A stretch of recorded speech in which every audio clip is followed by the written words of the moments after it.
Saluto a tutti, buongiorno, la rettrice, il vescovo ausiliare di Sua Eminenza, tutti voi studenti, professori. Ho voluto cominciare questa visita stamattina qui nella cappella, questa bella chiesa, punto di incontro con il Signore, perché innanzitutto questa mia visita stamattina è una visita pastorale. Conoscere un po' l'università, conoscere voi, poter salutare e condividere un breve momento nella fede. Chi ricerca, chi studia, chi cerca la verità, alla fine cerca Dio, incontrerà Dio, troverà Dio precisamente nella bellezza della creazione, in tante forme che Dio ha voluto mettere il suo impronto in tutto quello che siamo noi, soprattutto come figlie di Dio, creature fatte nella sua immagine, ma anche nella sua creazione. Allora è un bel momento oggi condividere un po' con la comunità universitaria questo centro di studio, credo che sia il più grande in tutta Europa, e allora veramente una benedizione, un dono di Dio, trovarci qui e vivere un po' questo momento sapendo che è Dio che ci ha chiamati, è Dio che ha dato questa meravigliosa creazione per tutti noi. Vi auguro non solo la giornata, ma un buono studio e che questo tempo che vivete voi in questa università sia davvero per tutti voi un incontro con Dio e la bellezza della vita. Adesso do la benedizione a voi, poi continuiamo un po' la visita ad altri luoghi dell'università. Il Signore sia con voi. Sia benedetto il nome del Signore. Il nostro aiuto è nel nome del Signore. E vi benedica Dio Onnipotente, Padre, Figlio e Spirito Santo. Amen. Bene, buona giornata, grazie a voi, grazie per l'accoglienza.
Guarda che se siamo portati. Nel senso che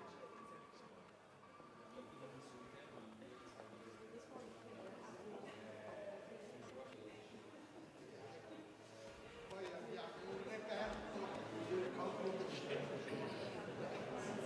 posso vedere il reperto del corpo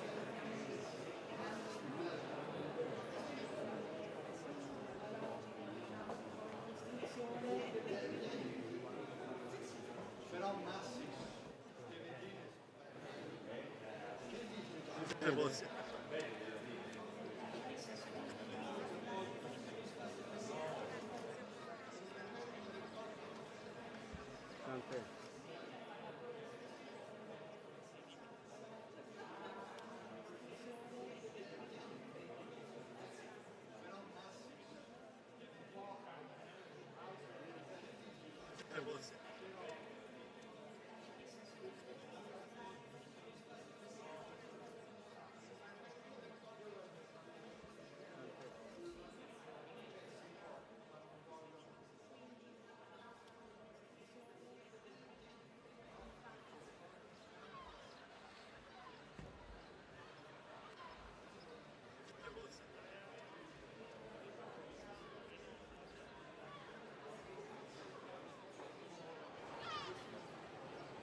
Buongiorno a tutti. Buongiorno. Bene, grazie per l'accoglienza. Sono molto contento di essere qui stamattina con voi. Potrete seguire tutto l'incontro per gli schermi e spero che sia un momento di grazia, un momento di gioia per tutta la comunità della Sapienza. Auguri a voi e ci vediamo dopo.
Mancano solo le scritte, dice un po' a destra e a sinistra.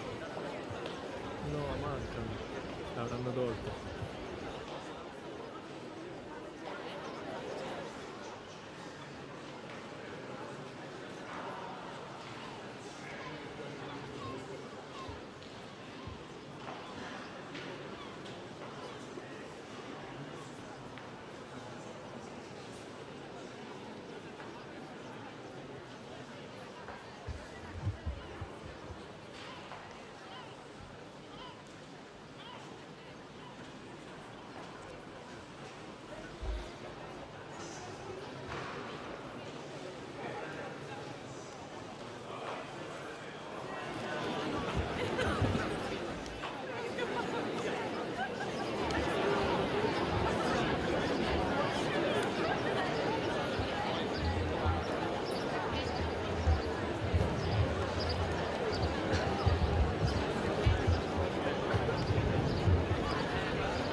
Che hai detto, Walter?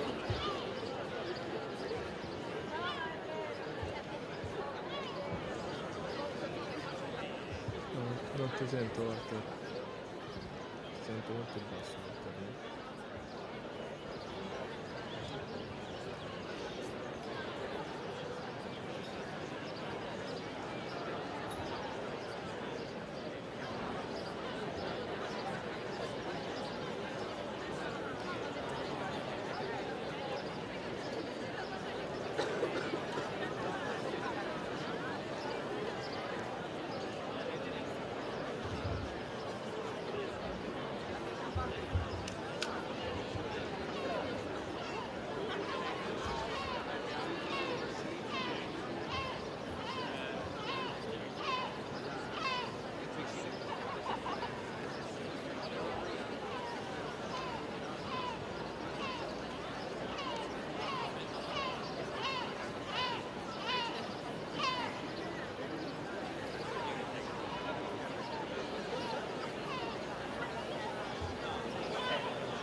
Padre Santo, ho avuto il piacere di parlare della Sapienza quando era ancora cardinale poche settimane prima. E la professoressa sono i curatori della mostra insieme alla dottoressa.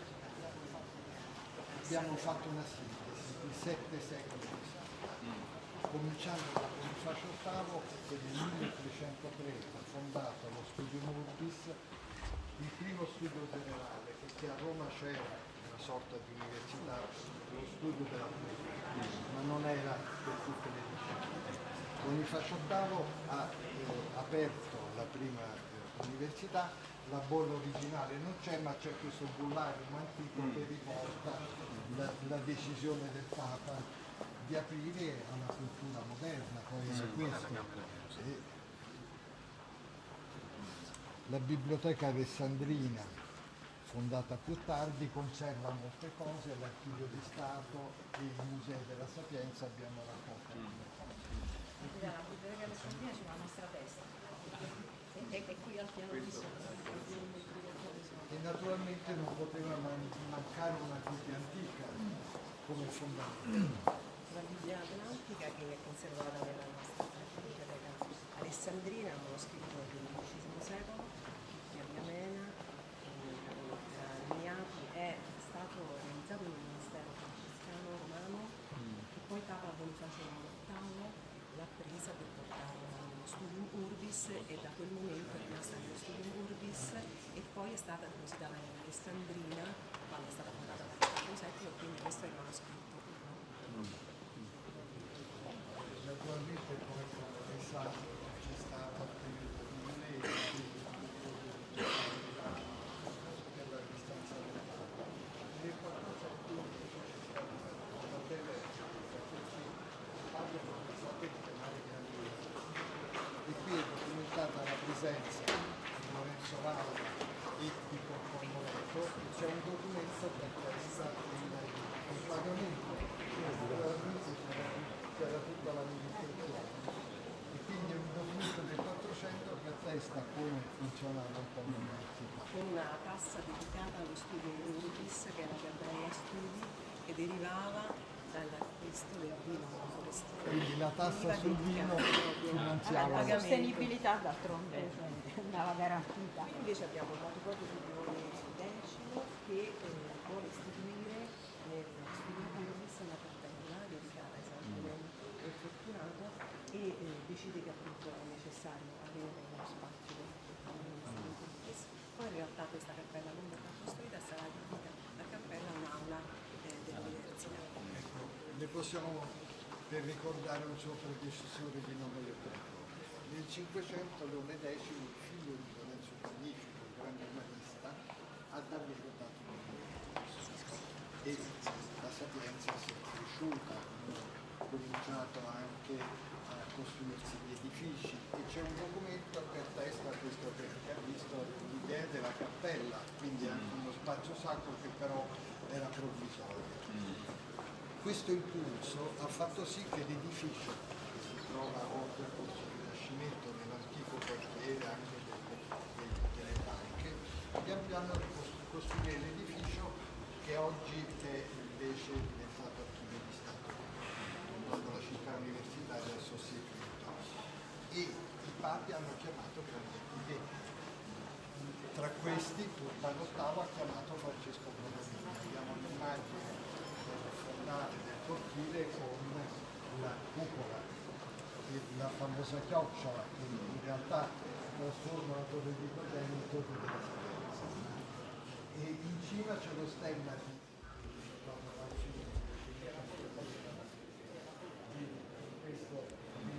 questo e qui c'è un documento sull'architetto. Racconta la presenza dell'architetto, perché questa è una richiesta dell'architetto al rettore per il pagamento agli scrivani, perché lui dirige questa fabbrica dal 1642, la costruzione della chiesa del 1642, questa è la lettera del 43, quindi abbiamo approfondito anche la grafia di Leone che veramente molto interessante.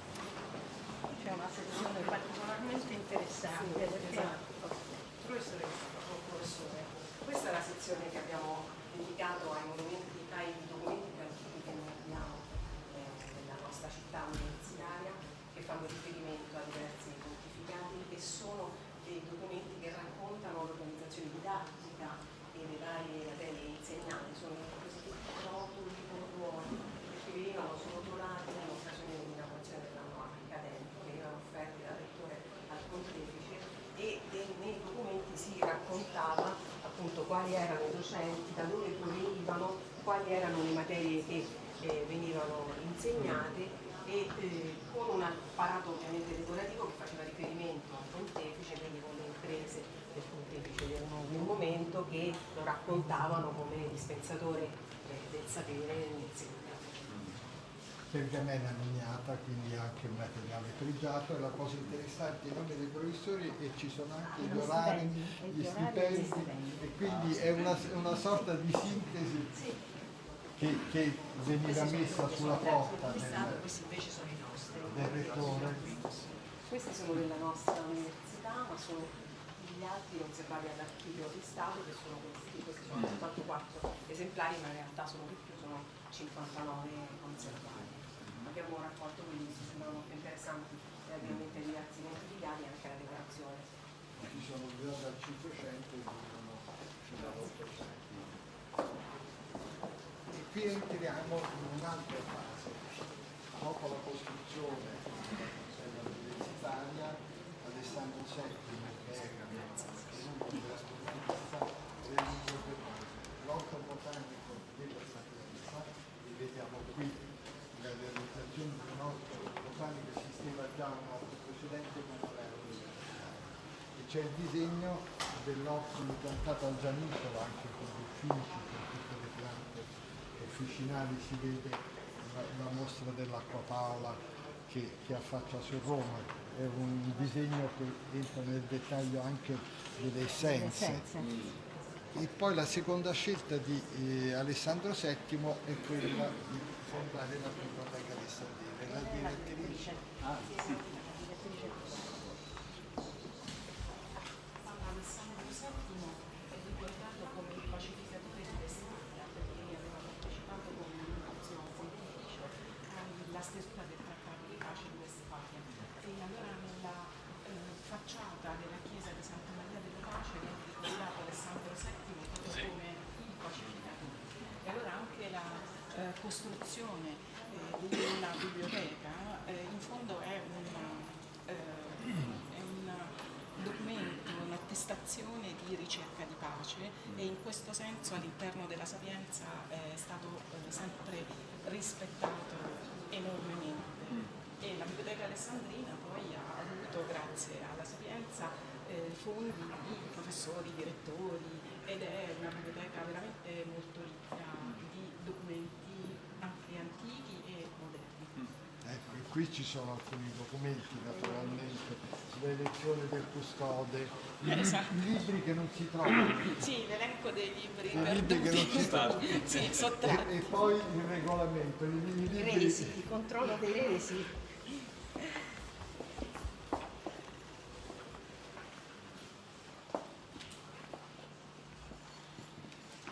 Con il secolo di luglio, il 700, naturalmente i papi favorirono le scienze,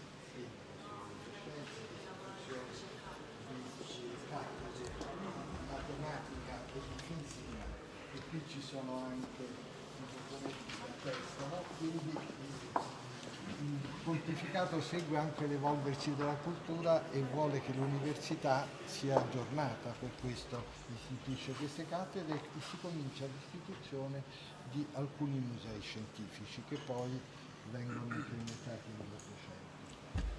Qui siamo ancora nel 600, questo è l'attestato del conferimento di laurea a Uncisi, che è stato chiarato pontificio, una figura di riferimento per la storia della medicina, in particolare dell'anatomia. È stato allievo dello studio Murdis e poi docente dello studio Murdis, ha insegnato anatomia ma anche medicina, e a fianco a questo documento abbiamo voluto esporre questo manoscritto che fa riferimento a un testo precedente di Michele Mercati, che era stato incaricato nel 500 di raccogliere minerali preziosi, gemme che dovevano essere esposte in Vaticano, e però lui non pubblica mai questo testo, che invece viene pubblicato.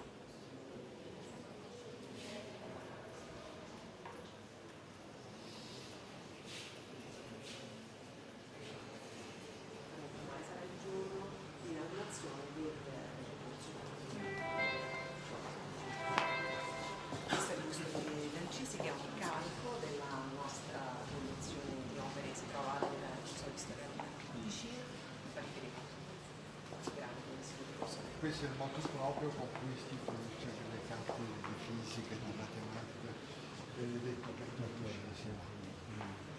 Mentre questa è una bolla che si inserisce sempre allo stesso pontificato, in cui lui in qualche modo conferma i privilegi e il collegio degli avvocati consistoriali. C'è un calendario, quindi per mostrare anche tutti gli aspetti organizzativi, manoscritti e stampa. Il manoscritto è stato usato molto a lungo, nonostante la stampa fosse sviluppata a Roma sin dalla fine del 400. Nell'Ottocento il museo universitario, sostituito del Papa Leone XII, incrementa proprio questo, tanto che c'è un dono del Papa Leone XII che ora vi mostriamo. Quindi lo studio di anatomia, e poi a fine 800 anche il sostegno alla lettura, alla cultura, il Papa Leone XIII cui dall'esterno favorisce La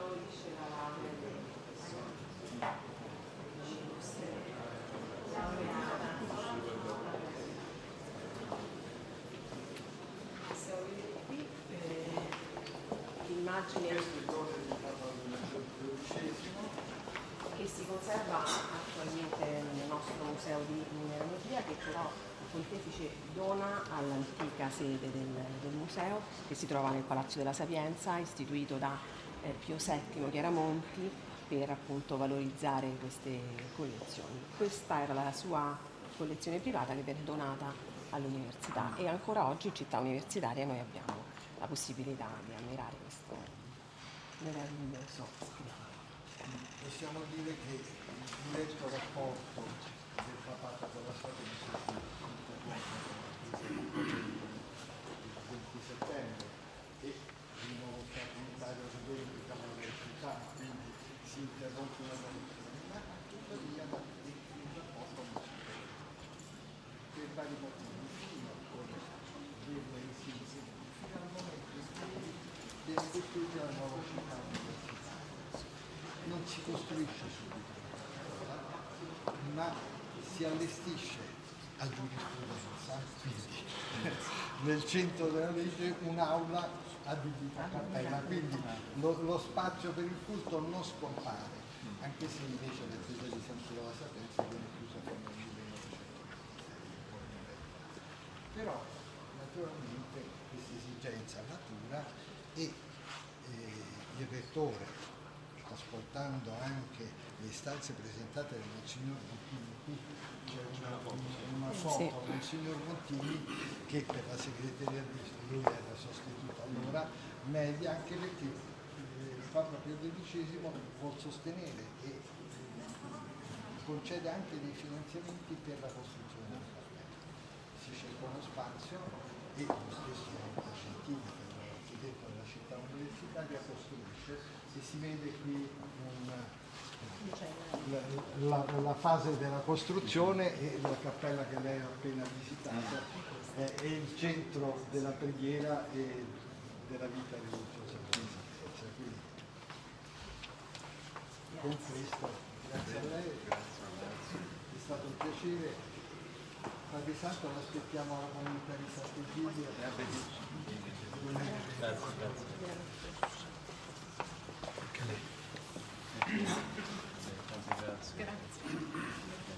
Grazie della sua presenza.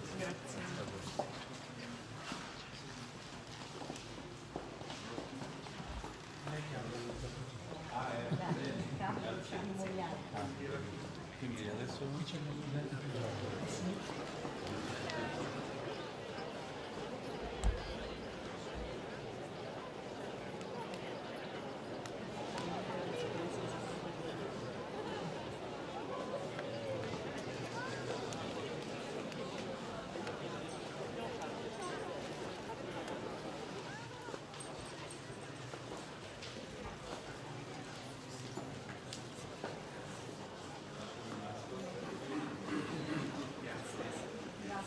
Grazie.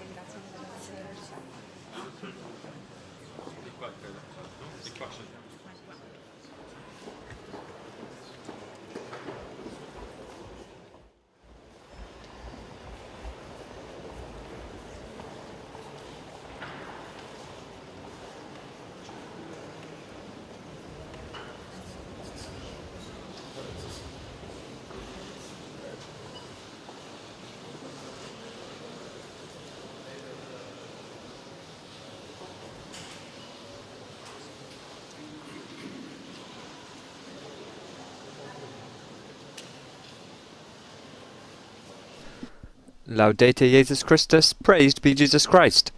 Hello and welcome to this live broadcast of Pope Leo's visit to Rome's Sapienza University. This university was founded in 1303 by Pope Boniface VIII.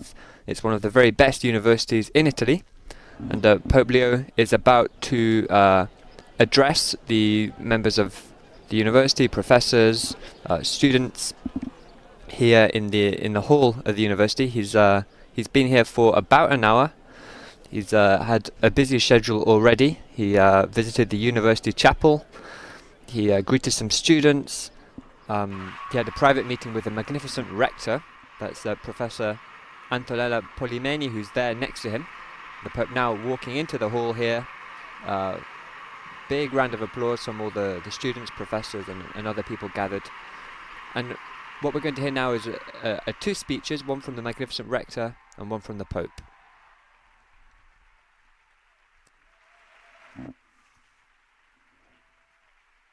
The applause is still going on, and we're expecting this part to take maybe half an hour. They're two fairly long speeches. The Pope's just been at an exhibition showcasing the relationship between the Sapienza University and the Papacy. As I said, the university was founded in 1303 by the popes, and because Rome was run by the Papacy for so long, this was a pontifical university for a very long time. It's now a secular university, but that relationship, as we can see, is still strong with the Papacy. And now we'll hear from the magnificent rector of the Sapienza.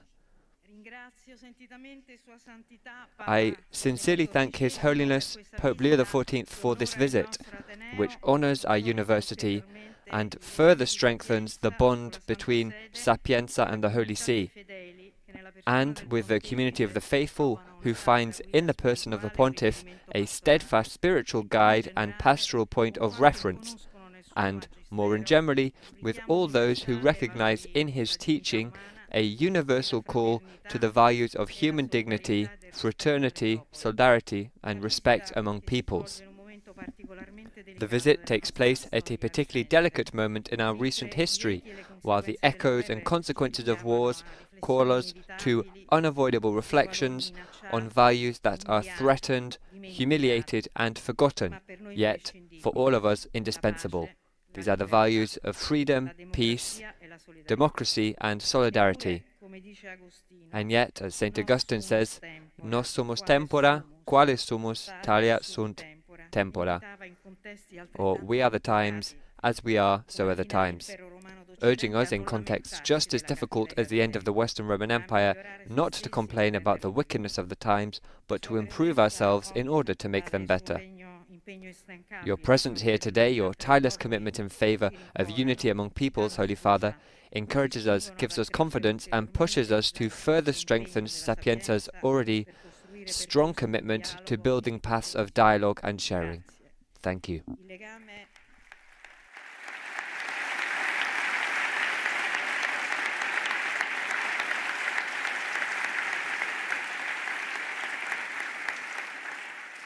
The bond between Sapienza and the Church of Rome is inseparable, ancient and, at the same time, alive and current. It is a historical journey that runs through the history of the city and of the entire country, as we had the opportunity to appreciate in the exhibition Sapienza and the Popes, which was set up in the spaces of this rectorate. Sapienza was founded on April 20th, 1303, when Pope Boniface VIII established the Studium Orbis with the bull In Suprema Praeeminentia Dignitatis. From its very origins, our university has been deeply linked to the popes, who made it a reflection of their policy of cultural education and promotion of knowledge. There would be Pope Benedict XIV, who would further open the university to the scientific disciplines, a choice that would continue in the 19th century with the establishment and enrichment of the university museums dedicated to mineralogy, zoology and physics. In the heart of the Baroque age, the university space was renewed with the construction of the Church of St. Ivo alla Sapienza and the Alessandrian Library, which were both designed by Francesco Borromini. And it is no coincidence that the cherub historically represents our university as an ancient icon of wisdom inspired by the symbols of knowledge present in the frescoes of Sant'Ivo. Even today, the cherub symbolically watches over this great hall and the meeting it hosts, reminding us how knowledge can be at once spiritual openness for those who believe and the highest expression of the human capacity to question the world and understand reality.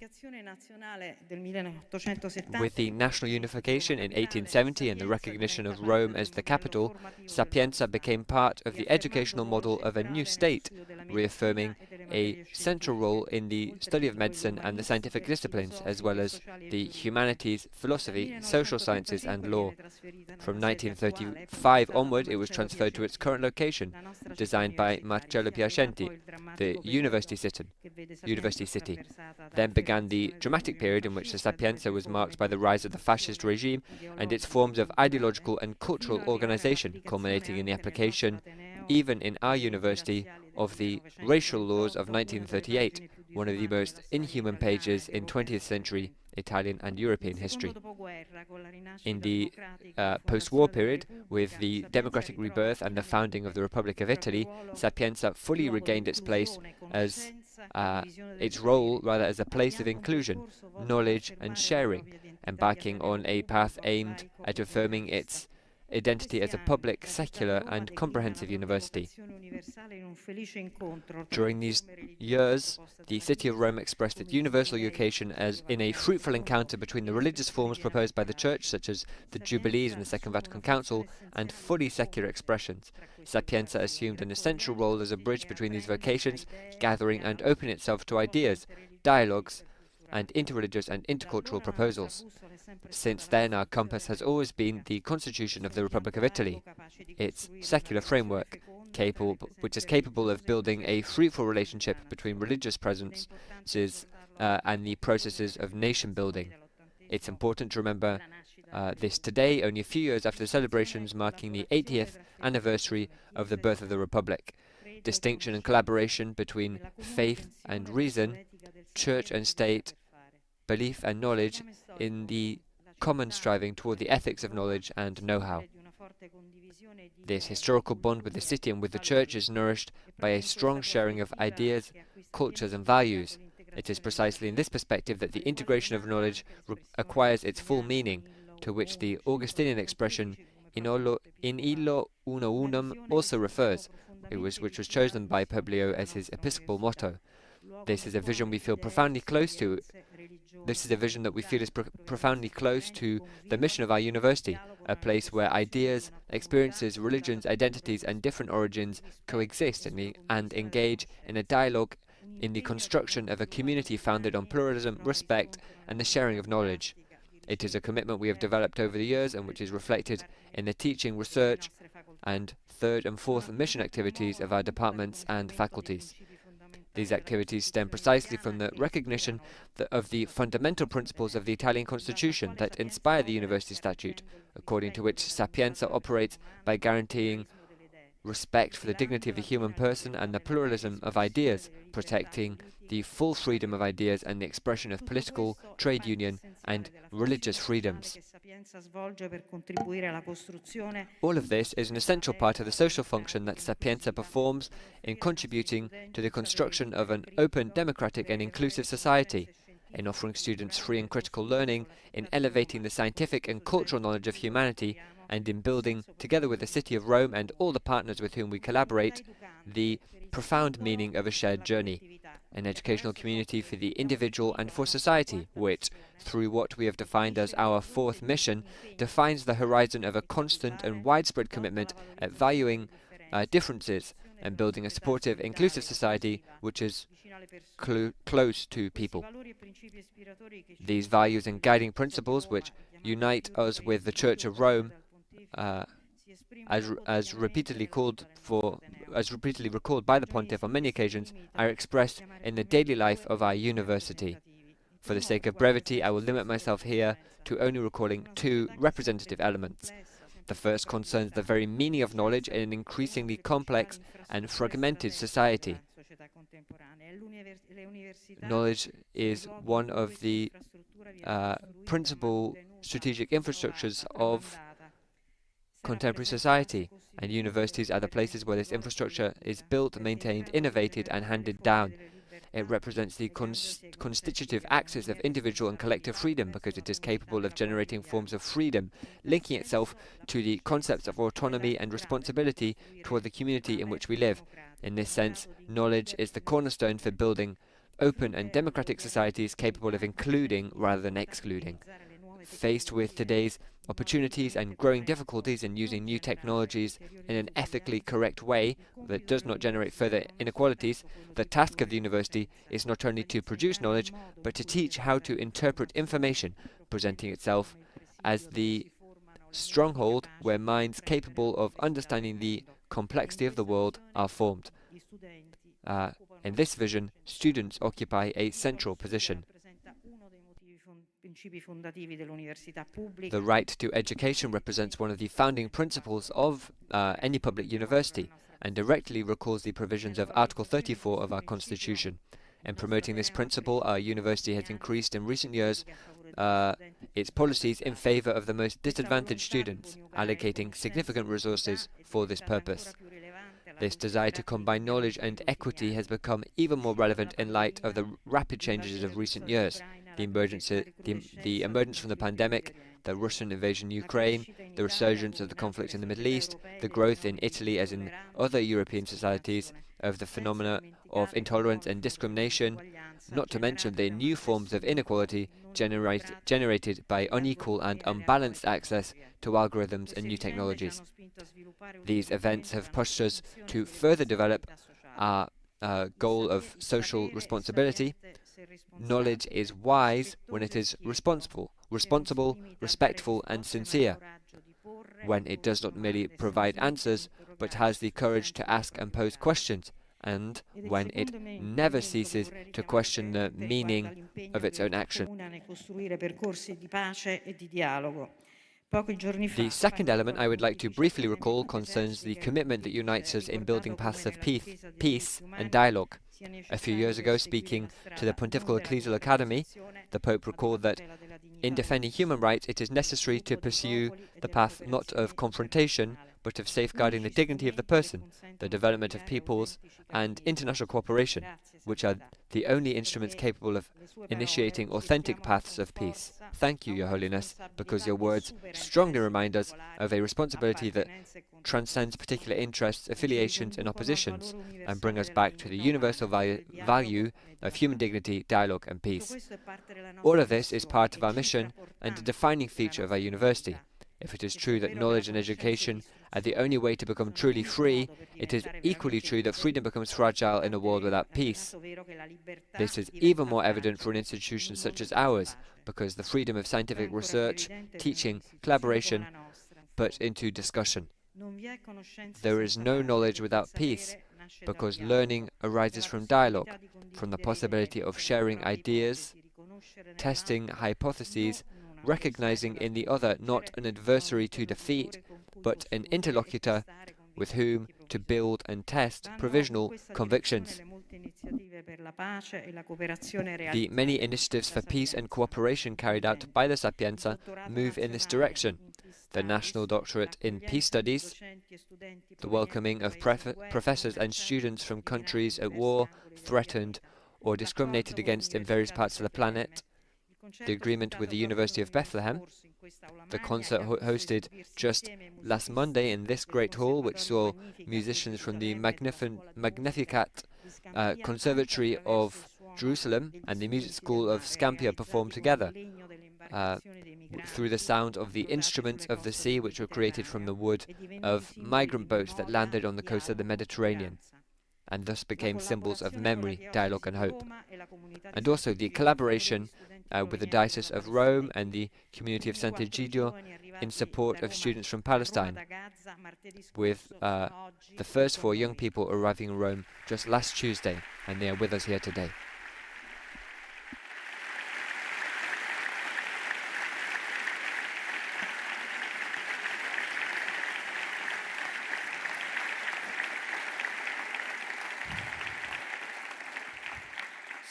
These are just some of the most recent initiatives through which our university has chosen to concretely promote a culture of dialogue, cooperation and peace.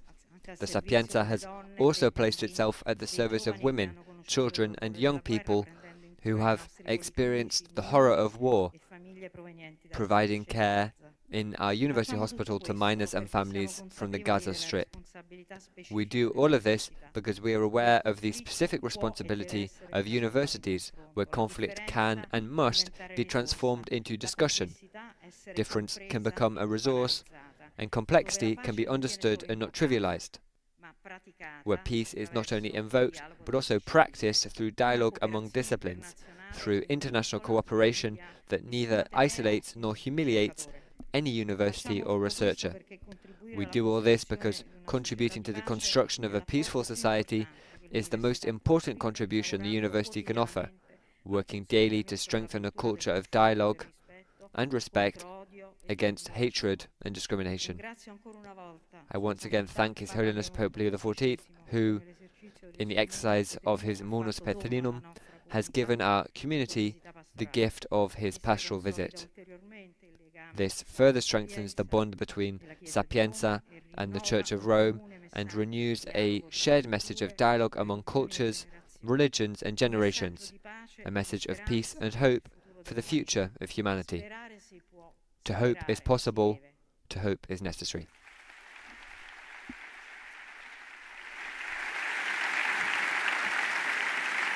So that was the greeting there from the magnificent rector of the Sapienza University, Professor Antonella Polimeni, and we'll now hear Pope Leo's remarks. We're here in the Great Hall of Sapienza University, which was founded in 1303 by Pope Boniface VIII. And now we'll hear from Pope Leo. Magnificent rector, political and civil authorities, distinguished professors, researchers and technical administrative staff, and above all, dear students. I accepted with great joy the invitation to meet the university community of the Sapienza University of Rome. Your university stands out as a center of excellence in various disciplines, and at the same time for its commitment to the right to education, including for those with fewer economic means, people with disabilities, prisoners, and those who have fled war zones. For example, I greatly appreciate that the Diocese of Rome and the Sapienza have recently signed an agreement for the opening of a university humanitarian corridor from the Gaza Strip.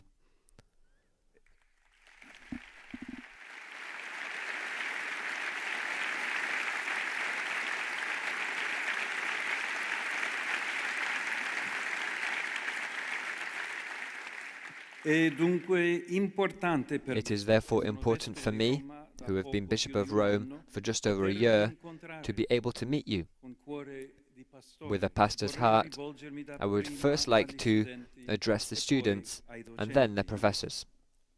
The avenues of the university campus, which I crossed to arrive here, are traversed every day by many young people and inhabited by contrasting emotions.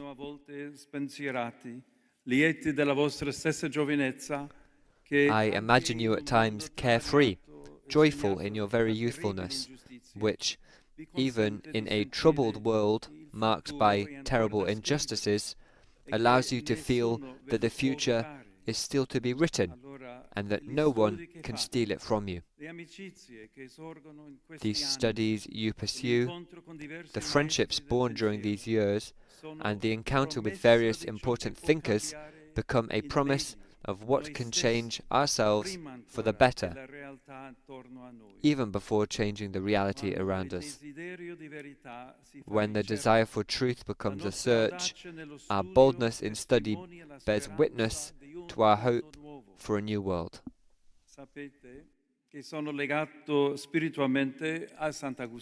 You know that I am spiritually connected to Saint Augustine, who was a restless young man. He also made serious mistakes, but none of his passion for beauty and wisdom was lost. A questo proposito, mi ha In fatto this piacere regard, ricevere I was da pleased parte to receive vostra from you un gran a numero great di number of domande, questions, centinaia. hundreds. Ovviamente non è Obviously, possibile it is not rispondere a possible tutte, to answer them ma le all, tengo presenti, but I keep them in mind, augurando a ciascuno di wishing each of you cercare più to occasioni seek per more dialogare. opportunities for dialogue. Anche per questo esistono nelle This too università is le why capellanie, dove university la fede chaplaincies exist, incontra le vostre for domande. faith to encounter your questions. Dell'inquietudine esiste però However, restlessness anche un volto also has a sorrowful face. Non dobbiamo nasconderci che molti We must giovani not stanno hide from morendo. ourselves that many young Per people tutti are ci suffering. sono stagioni difficili.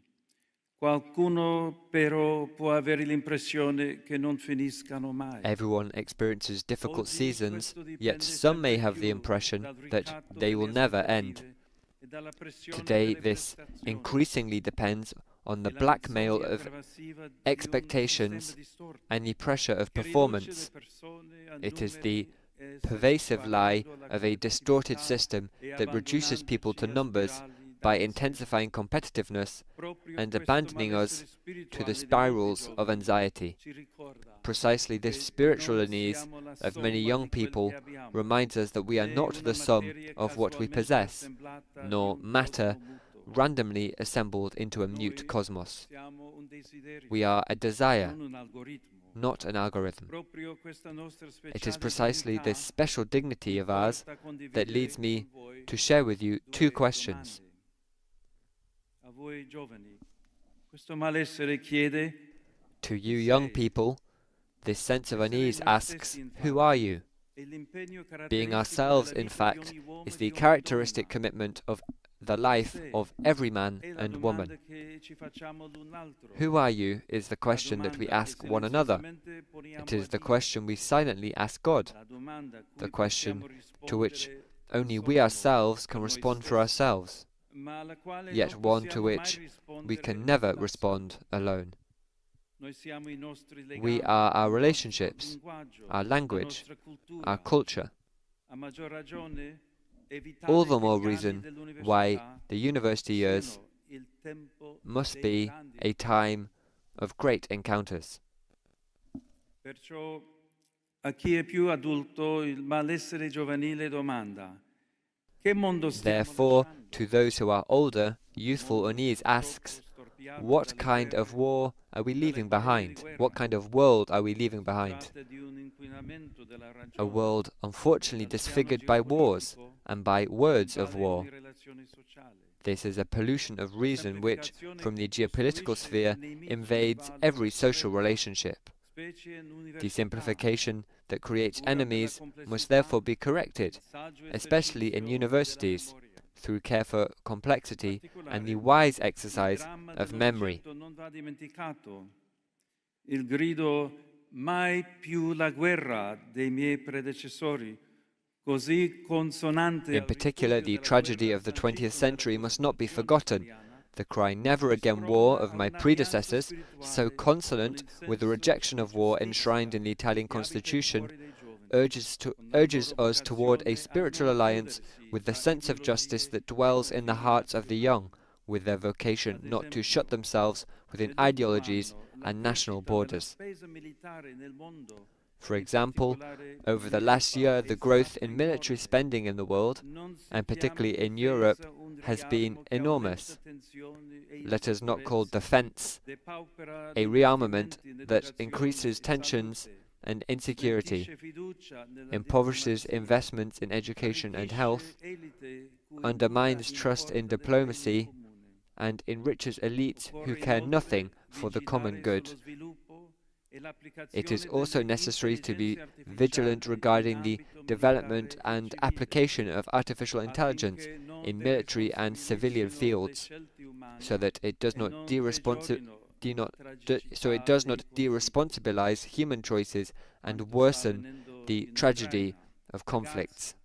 What is happening in Ukraine, in Gaza, and in Palestine, in Lebanon, and in Iran is the inhuman evolution of the relationship between war and new technologies in a spiral of annihilation. Let study, research and investment move in the opposite direction. Let them be a radical yes to life, yes to innocent life, yes to young life, yes to the life of peoples who invoke peace and justice.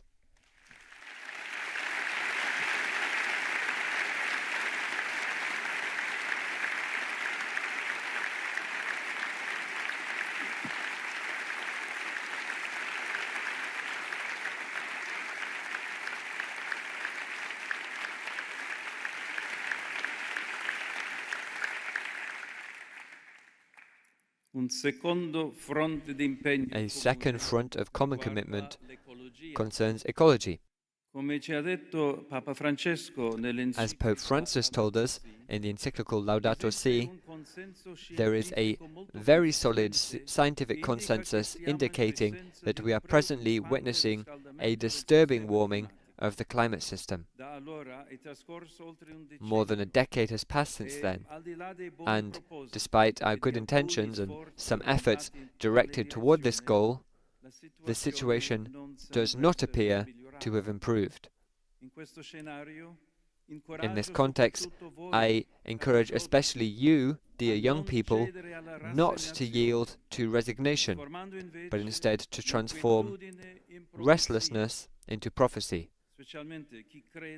Especially those who believe in particular know that history does not helplessly fall into the hands of death, but is always safeguarded, whatever happens, by a God who creates life from nothingness, who gives without taking, and who shares without consuming. Today, it is precisely the implosion of a possessive and consumerist paradigm that clears the field for what is new and already sprouting forth. Therefore, study, cultivate, and safeguard justice. Together with me and with many of your brothers and sisters, be artisans of true peace, a peace that is unarmed and disarming.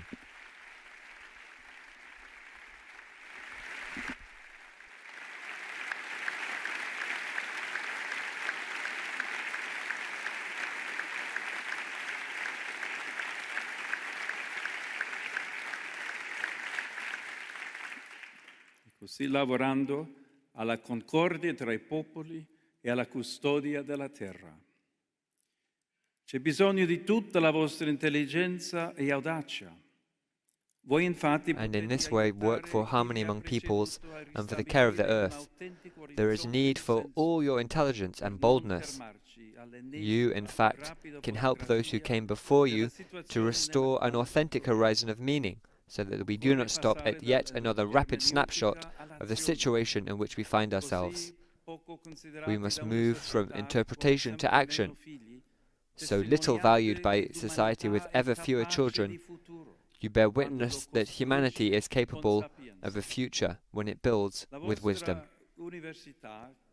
Your university, which bears a divine name, is a place of study and a seat of experimentation that, for centuries, has formed people in critical thought. In particular, your professors can cultivate fruitful contact with the minds and the hearts of young people. This is certainly a demanding responsibility, but also an exciting one. It is of the utmost importance to believe in your students. Therefore, ask yourselves often, do I trust them?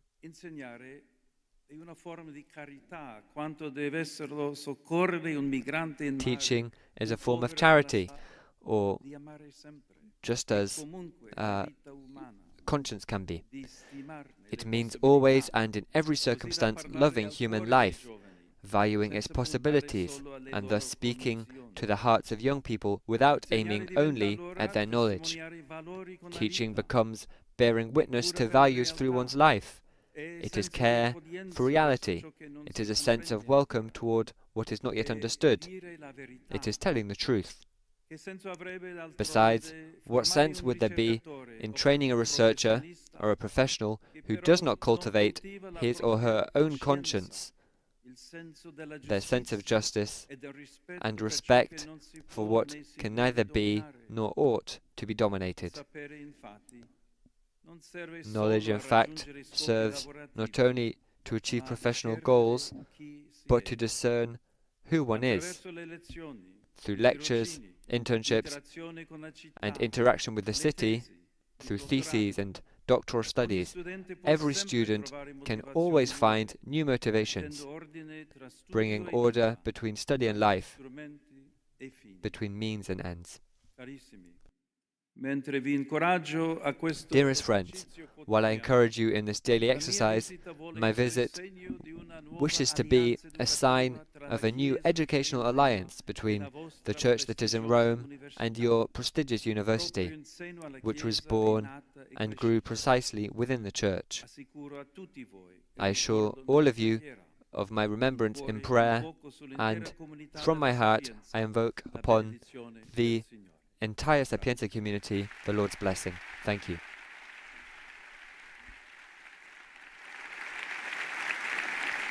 So that was Pope Leo's address to the community of Rome Sapienza University. The Pope is receiving a standing ovation, it looks like, from the people here in attendance. They were clapping during his speech, and now a very long round of applause at the end of the speech. Everyone here on their feet.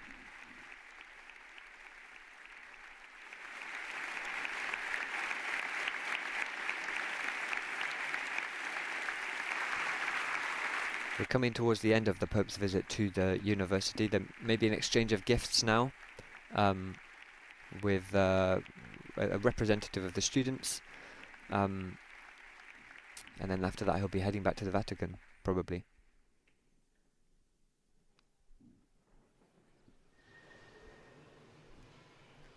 Il dono della Sapienza a Papa Leone XIV. So it's now this is the present that the Sapienza is giving to the Pope, which is being explained in Italian. La riproduzione di un raro esempio epigrafico in lingua greca che riporta una citazione the Pope has been given di un passo delle Sacre Scritture dal Vangelo secondo Luca, Greek capitolo 23, versetto text 42. which cites from the Bible. Otaneltes ente basileia su.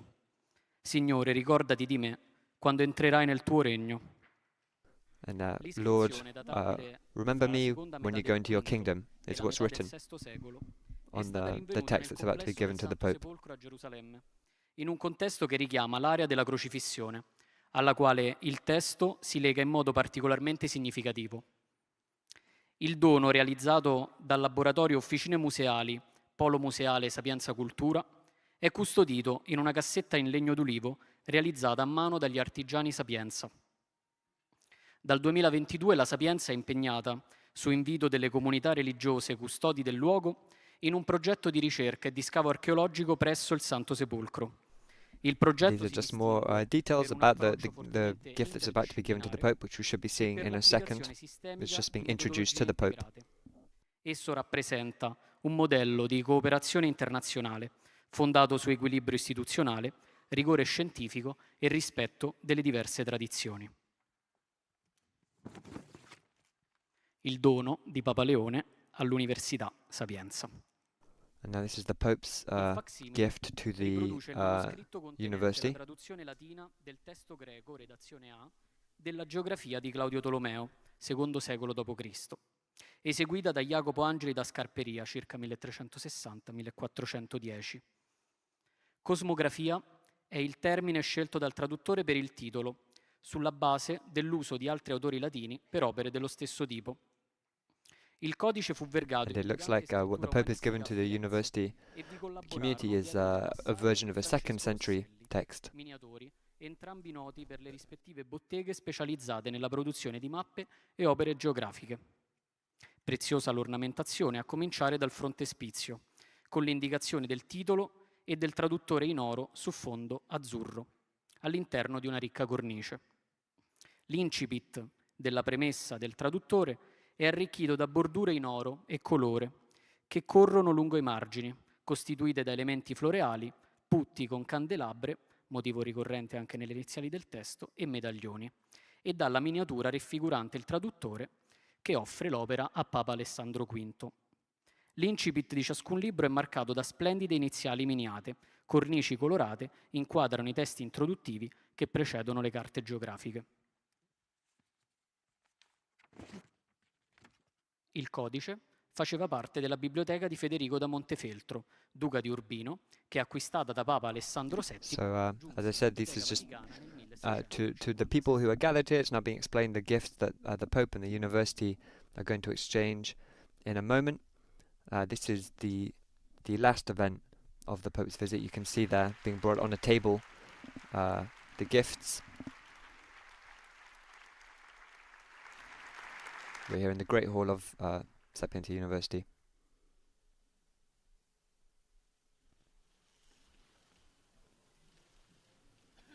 Exchange of gifts taking place.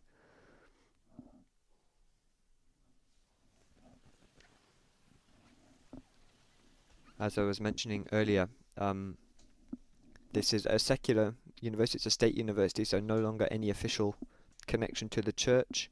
But it's a university that was founded, as I mentioned, by a pope, and for centuries was run by the Catholic Church. And as we were hearing earlier from the magnificent rector, it was the popes also who brought in modern scientific learning. So I think she mentioned it was Pope Benedict XIV who brought in a renewed focus on the scientific disciplines and further expanded, that was then further expanded in the 19th century through the establishment of university museums dedicated to mineralogy, zoology and physics.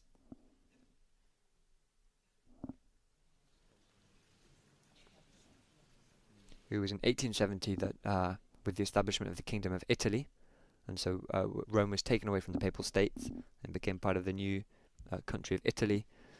This became a secular, a public university. But as we can see right now with the Pope and the magnificent rector smiling at one another and exchanging gifts, it's still a close relationship. The relationship was re-established in the post-war period when a chapel was opened here in the university, dedicated to the Divine Wisdom, which is also the name of the Sapienza University. Sapienza means wisdom in Italian. And as we heard in both the speeches just a moment ago, still a close relationship, and I think a relationship that rests on a lot of mutual respect.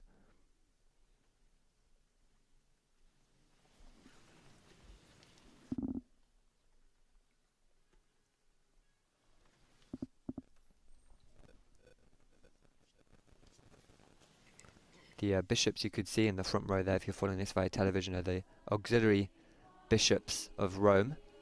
Of course, the Pope is the Bishop of Rome. He has a Cardinal Vicar, who you might have seen in the background at some points of this broadcast. That's Cardinal Reina, who, because the Pope obviously is busy a lot of the time, the Cardinal Vicar takes responsibility for running the diocese, and then there are also these auxiliary bishops who run the various areas of the city, and you might have seen those a moment ago sitting in the front row here in the Aula Magna.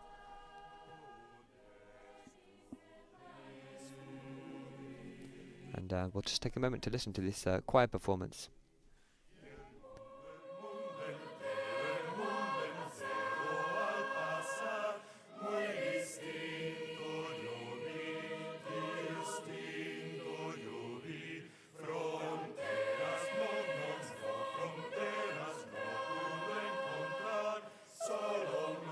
And if I'm not mistaken, these are the students from the Gaza Strip, which were mentioned earlier in speeches from both the Magnificent Rector and the Pope. This new collaboration with working with the Diocese of Rome and working with Sant'Egidio, which is a Catholic lay community, which is all over the world, but particularly in Rome. And they managed to bring a group of students from Gaza here to Rome to study the Sapienza. And they're part, I think, of this delegation of students that's now coming up to greet the Pope. Quite a lot of them, it looks like. Just all taking a moment to come up, shake hands with the Pope.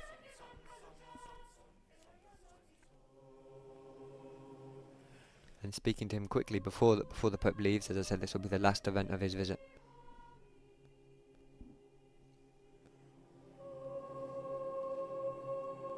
we heard a very powerful speech from Pope Leo, and a lot of it was dedicated precisely to the students that he's now greeting. There was a part at the end where he was speaking to the professors, but he was speaking to students for a lot of the speech. He talked about university and the importance of the friendships that come out of these years. And also he mentioned the encounter with various important thinkers. He talked about restlessness and the questions that young people often have, which he said are a great thing. He said that's why university chaplaincies exist, so that students can bring these questions kind of in and think about them from a faith point of view. There was a student a moment ago, and this one now is also presenting a Sant'Egidio badge to the Pope. Sant'Egidio is this community, I mentioned, this lay Catholic community in Rome, which has been involved with bringing the Palestinian students to the Sapienza University. Lots of hands to shake for the Pope, it looks like. It looks like perhaps all of the students that were here in the Great Hall of the university are getting a chance to come up and greet the Pope. But yeah, as I was mentioning, so the Pope addressed these students just a moment ago. He said there were two important questions that he wanted to think about. So one is the question, who are you? He talked about the importance of being ourselves. And he said this is also the question that we silently ask God. He said it's a question that we can't respond to ourselves.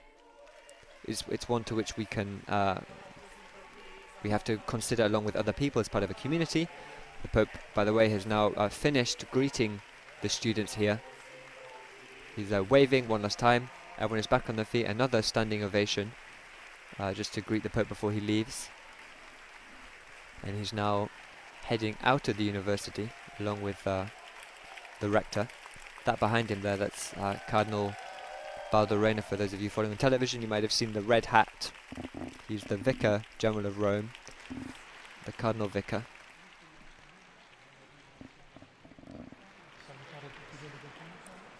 So it's lasted over an hour, I think not quite 2 hours, this visit to the Sapienza University. He visited the chapel, he met with students. That part wasn't televised, I don't think. He then had a private meeting with the rector, which also wasn't televised. And now, thank you, the Pope says. This last greeting after the visit this morning, I would like to invite all of you. Let's work together. We're all builders of peace in the world. Let us work, let us study from our relationships with our friends, our words, our way of thinking. Let's do this with the idea of building peace in the world. Always have hope in the possibility of building a new world. Thank you for being here, and goodbye. So those were the Pope's words here, just greeting some of the students who are out here in the square. This is Aldo Moro Square in Rome, and it's the new seat of the university, which transferred out here in the 1930s. The university goes back to the 14th century. This building is a lot more recent than that. Goes back to the 1930s. Pope Leo now about to get back in the car. You can see the SCV, the Vatican City license plates on the car. And I think with that we can bring an end to this live broadcast of Pope Leo's visit to Rome's Sapienza University. We heard two very in-depth, very thought-provoking speeches, one from the rector of the university and one from Pope Leo. You can find those shortly on Vatican.va and also summaries on the Vatican News website. Thank you to all of you for listening, especially to those of you who joined us via our official partner radio and television stations, EWN TV, Catholic Faith Network, Salt and Light TV, Shalom World TV, at Madashan TV, and Catholic TV. For more on any of this, you can visit our website at vaticannews.va, and please do also take a look at our social media pages. We're on Facebook, Instagram, X, and YouTube. Just search for Vatican News or Vatican News English. I'm Joseph Tulloch. Thank you very much for tuning into the broadcast today. Laudetur Jesus Christus, praised be Jesus Christ.